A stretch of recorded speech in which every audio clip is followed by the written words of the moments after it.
Saint Justin, discours aux Grecs. Grecs, veuillez le croire, ce n'est pas sans raison, sans examen, que j'ai abandonné votre culte. Je n'y trouvais rien de saint, rien de pur, rien qui fût digne de Dieu. Que me présentent en effet toutes les fables imaginées par vos poètes, sinon des monuments de fureur ou de délire? Consultez le plus sage d'entre eux, cherchez près de lui à vous instruire. Il donne plus qu'un autre dans je ne sais combien d'absurdités. Qu'apprenez-vous d'abord? Qu'Agamemnon, voulant aider son frère et servir de tout son pouvoir sa fureur, sa passion, son amour effréné, livra de gaieté de cœur sa fille au supplice et bouleversa toute la Grèce pour ressaisir cette Hélène qu'un misérable berger avait enlevée?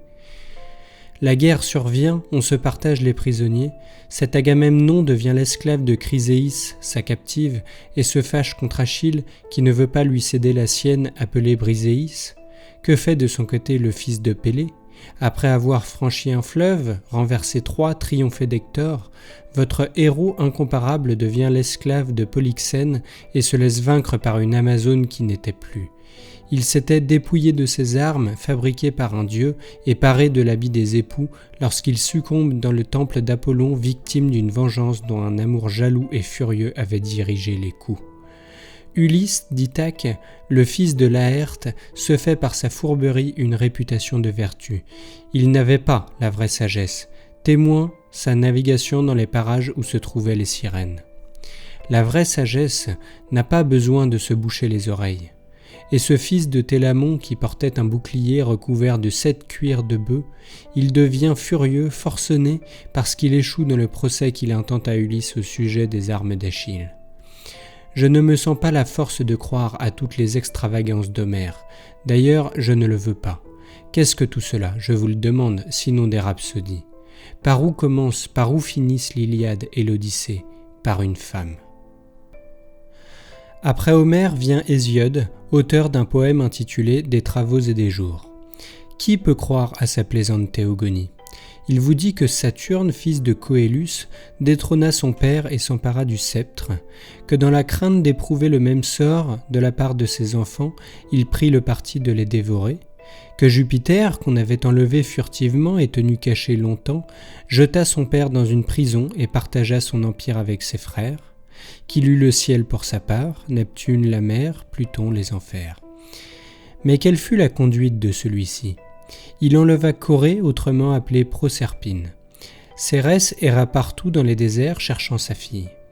Cette fable a reçu une grande célébrité, des feux qu'on allume encore à Éleusis. De son côté, Neptune ravit l'honneur à Ménalippe qu'il surprit au moment où elle puisait de l'eau.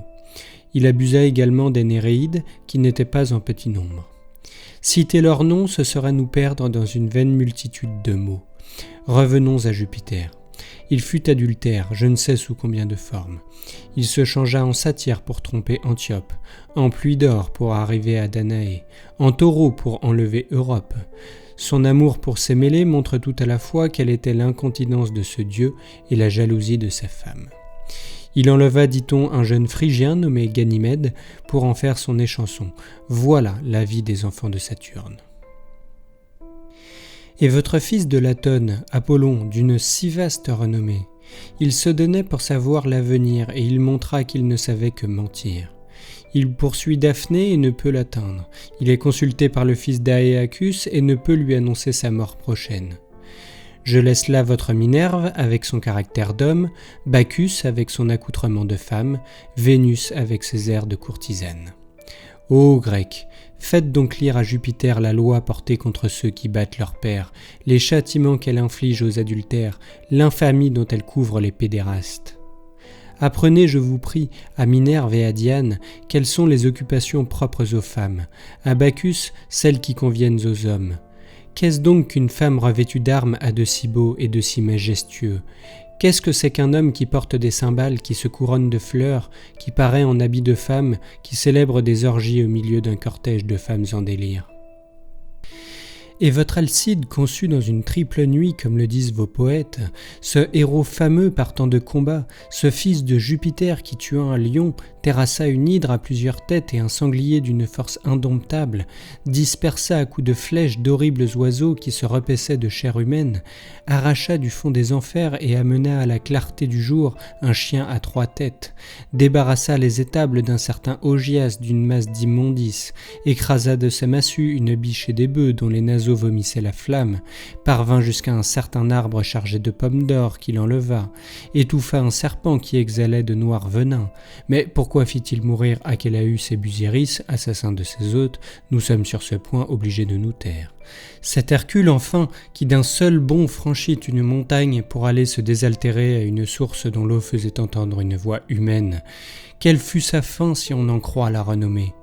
Après s'être signalé par tant d'exploits merveilleux, extraordinaires, il s'amusait comme un enfant au son des cymbales que des satyres faisaient retentir à ses oreilles, et vaincu par l'amour, il prenait plaisir à se faire fouetter par une jeune femme appelée Lydée qui riait aux éclats.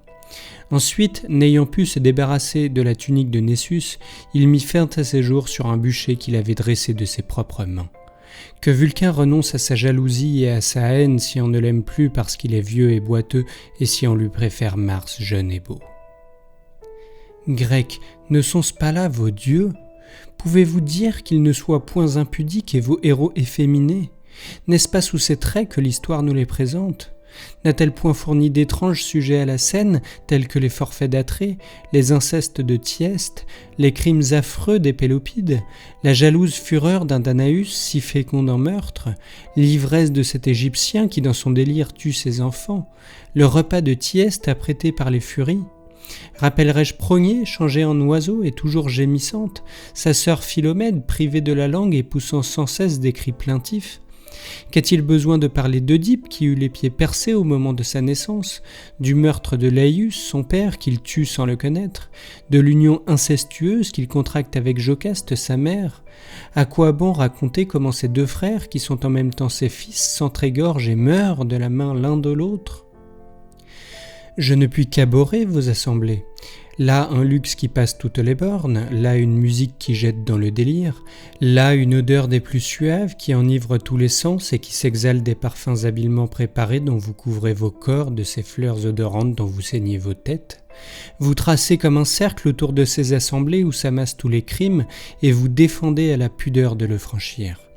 Vos sens s'allument, votre raison s'égare, toutes les fureurs de Bacchus passent dans votre âme, et livrés aux transports les plus lubriques et les plus violents, de quelle turpitude ne vous souillez-vous pas? Pourquoi donc, ô Grecs, vous irritez si fort contre un fils qui prendrait pour modèle votre Jupiter et viendrait attenter à vos jours ou souiller votre couche? Pourquoi le regarder comme un ennemi? Il ne fait qu'imiter ceux que vous adorez. Pourquoi accabler de vos reproches une femme qui oublie ses devoirs, qui s'abandonne au désordre? Vénus n'a-t-elle pas chez vous des temples et des autels? Si d'autres vous tenaient ce langage, vous crieriez mensonge, pure calomnie. Est-ce moi qui accuse vos dieux? Ne sont-ce pas vos poètes, vos historiens qui célèbrent ou qui racontent tout ce que je viens de dire? Laissez donc là toutes ces fables ridicules, venez prendre part aux leçons de la sagesse incomparable, recevez aussi l'enseignement de la parole divine, apprenez à connaître un autre maître que celui qui se souille de crimes, d'autres héros que ceux qui s'abreuvent de sang. Notre chef à nous, le Verbe divin, qui marche à notre tête, ne demande ni la vigueur des membres, ni la beauté de la figure, ni la noblesse du sang, mais la sainteté de la vie, mais la pureté du cœur. Son mot d'ordre, ce sont toutes les vertus. Par le Verbe, une puissance divine s'empare de l'âme, lyre pacifique qui fait cesser tous les combats du cœur, arme merveilleuse qui dompte toutes les passions, école de sagesse où viennent mourir tous les feux impurs. Elle ne fait point des poètes, des philosophes, des orateurs, mais d'esclaves de la mort elle nous rend immortels, mais de l'homme elle fait un dieu, mais de la terre elle nous transporte bien au-delà de votre Olympe. Venez donc, ô Grecs, vous instruire à cette divine école. J'étais ce que vous êtes, soyez ce que je suis. Voilà la doctrine, voilà le Verbe dont la force, dont la puissance m'a subjugué. Comme un enchanteur habile qui fait fuir précipitamment le serpent que ses charmes ont attiré hors de sa caverne, ainsi le Verbe fait sortir du fond de l'âme les passions non moins redoutables qui s'y tiennent cachées. Avant tout, il chasse la cupidité et avec elle tous les maux qu'elle enfante, comme les inimitiés, les querelles, l'envie, la jalousie, la haine. À peine a-t-il délivré l'âme de ce tyran qu'il y fait régner la paix, qu'il y ramène la sérénité. Et cette âme, une fois affranchie des ennemis qui se la disputaient, va se réunir à celui qui l'a créée. Il est juste qu'elle remonte au séjour d'où elle est descendue.